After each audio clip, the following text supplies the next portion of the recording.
Assalamualaikum warahmatullahi wabarakatuh. Bismillahirrahmanirrahim. Alhamdulillahirabbil alamin. Puji syukur kehadirat Allah Subhanahu wa taala yang telah memberikan rahmat, karunia serta hidayahnya sehingga kita dapat berjumpa di perkuliahan online ini dengan menampilkan PPT melalui YouTube dengan keadaan sehat tanpa ada halangan suatu apapun. Tak lupa sholawat serta salam senantiasa kita junjungkan kepada Nabi kita Muhammad SAW yang kita nantikan syafaatnya di yaumil akhir nanti. Di sini saya Umi Nur Idayanti dan teman saya Farida Malian akan mempresentasikan hasil PPT yang telah kami buat dengan tema Al-Quran dan Tripitaka. Nah, mengenai Al-Quran dan Tripitaka ini kita akan membahas tentang apa sih Al-Quran itu, apa sih Tripitaka itu, lalu apa sih isi kandungan dari Al-Quran serta isi kandungan dari Tripitaka itu, lalu apa sih persamaan serta perbedaan dari Al-Quran dan Tripitaka itu, apakah mereka mempunyai persamaan dan perbedaan. Oke, langsung saja kita ke pembahasan Al-Quran dan Tripitaka. Mengenai pengertian Al-Quran terlebih dahulu. Al-Quran menurut bahasa adalah bacaan atau yang dibaca.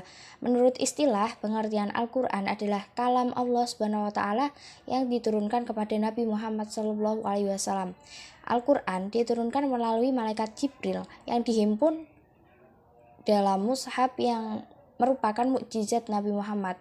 Sedangkan menurut ulama, Al-Quran adalah kalam Allah Subhanahu wa taala yang merupakan sebuah mukjizat yang diturunkan kepada Nabi Muhammad SAW, ditulis dalam mushaf dan diriwayatkan secara mutawir serta membacanya adalah termasuk ibadah. Nah, sedangkan Tripitaka adalah sebuah bahasa Pali. Tripitaka dalam bahasa Sanskerta, Tripitaka merupakan istilah yang digunakan oleh berbagai agama Buddhis untuk menggambarkan berbagai naskah kanon mereka. Sesuai dengan makna berbagai naskah kanon, makna dalam istilah tersebut, Tripitaka pada mulanya mengandung 3 keranjang atau 3 kelompok akan berbagai pengajaran, yaitu yang pertama ada Sutta Pitaka. Sutta Pitaka itu berisikan lebih dari 10.000 sutta atau sebuah ajaran yang berisikan tentang khotbah-khotbah, diskusi, dan tanya jawab Buddha Gautama dengan para siswa, petapa maupun orang lain. Sedangkan yang kedua itu ada Vinaya Pitaka yang merupakan sebuah anggota pertama dari 3 anggota Tripitaka, kitab suci agama Buddha. Dan yang ketiga ada Abhidharma Pitaka, yaitu kitab yang berisi tentang urutan mengenai filsafat, metafisika, dan ilmu jiwa Buddha Dhamma.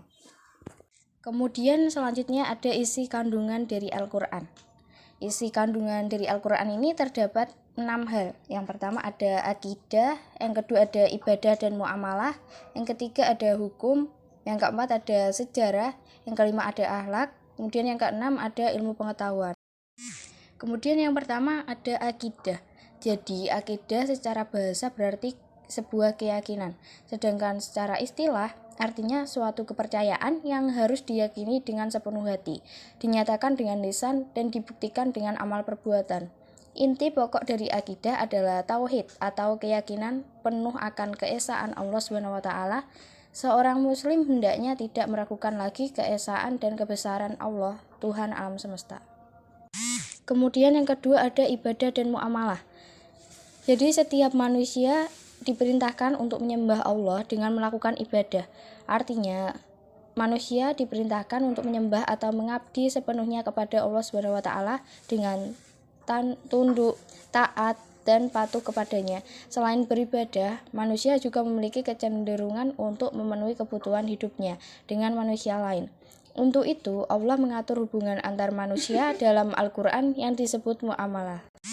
Kemudian yang ketiga ada hukum. Jadi hukum dalam Al-Quran berisikan sebuah kaidah-kaidah dan ketentuan-ketentuan dasar serta menyeluruh bagi umat manusia. Hukum ini dapat menjadikan hidup manusia menjadi lebih tentram, adil, dan sejahtera.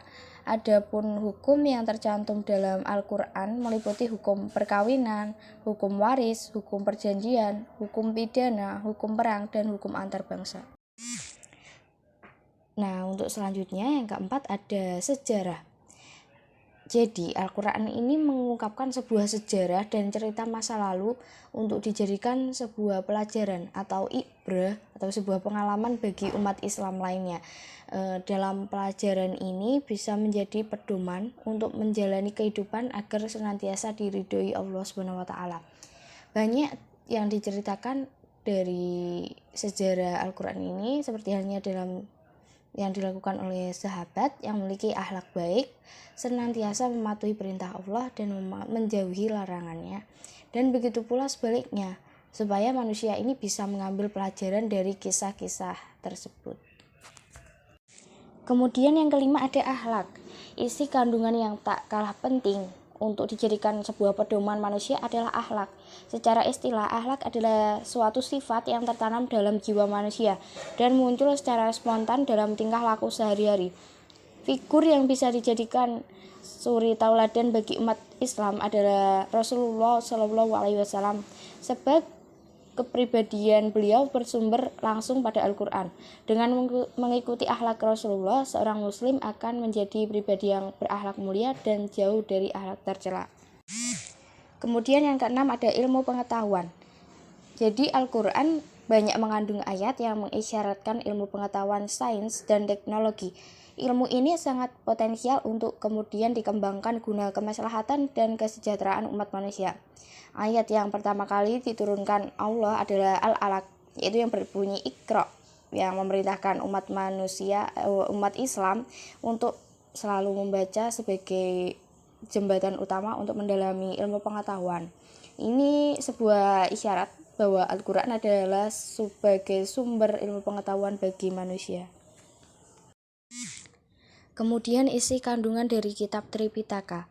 Tripitaka yang berarti 3 keranjang. Tripitaka yang pertama kali ditulis di atas daun lontar dan dimasukkan ke dalam 3 keranjang tersebut. Tripitaka terdiri dari 3 kitab, yaitu yang pertama ada Sutta Pitaka, sebuah kitab yang berisikan tentang khotbah-khotbah Sang Buddha. Kemudian yang kedua ada Vinaya Pitaka, sebuah kitab yang berisikan tentang tata tertib atau aturan-aturan bagi para biku dan bikuni. Kemudian yang ketiga ada Abhidhamma Pitaka, sebuah kitab yang berisikan tentang sebuah ajaran yang berupa metafisika dan ilmu kejiwaan. Kemudian ada fungsi dari Al-Quran dan Tripitaka itu. Sedangkan fungsi dari Al-Quran itu adalah yang pertama ada petunjuk hidup bagi manusia, yang kedua sebagai sumber pokok ajaran Islam, yang ketiga sebagai sumber pengajaran manusia. Kemudian sedangkan Tripitaka berfungsi sebagai yang pertama pedoman hidup umat Buddha, yang kedua sumber pokok ajaran Buddha, yang ketiga sebagai sumber ajaran umat Buddha. Kemudian yang terakhir ada perbedaan dan persamaan ketika berpuasa menurut Al-Quran dan Tripitaka. Sedangkan menurut Al-Quran dan Al-Hadis, puasa itu dilakukan mulai terbit fajar sampai terbenamnya matahari dengan cara mengendalikan diri dari hawa nafsu, yaitu tidak makan, tidak minum, tidak berhubungan suami istri pada siang hari, dan meninggalkan segala yang membatalkan puasa. Dalam Tripitaka, puasa atau oposata itu dilakukan dengan menjalankan 8 sila atau atasila, yaitu menghindari pembunuhan makhluk hidup, mencuri, berhubungan seks, berbicara atau berucap yang tidak benar, menghindari semua makanan dan minuman yang melemahkan kesadaran, menghindari makanan setelah tengah hari, menghindari menyanyi, menari, bermain musik, melihat hiburan, memakai wangi-wangian, serta alat-alat kosmetik yang bertujuan untuk mempercantik diri, dan menghindari pemakaian tempat tidur yang mewah. Nah, dari persamaan Kedua konsep puasa tersebut itu adalah sama-sama bertujuan untuk mengendalikan hawa nafsu. Adapun perbedaan dari konsep puasa tersebut adalah terletak pada cara dan macamnya. Dalam agama Islam, puasa itu dibagi menjadi 4 macam, yaitu puasa wajib, sunnah, haram, dan makruh. Seorang ulama ada juga yang mendefinisikan puasa hanya dibedakan menjadi 2 macam, yaitu wajib dan sunnah. Sedangkan dalam kitab Tripitaka, puasa yang biasa disebut dengan istilah uposatha, yaitu dengan menjalankan 8 sila yang sudah dijelaskan di atas tadi.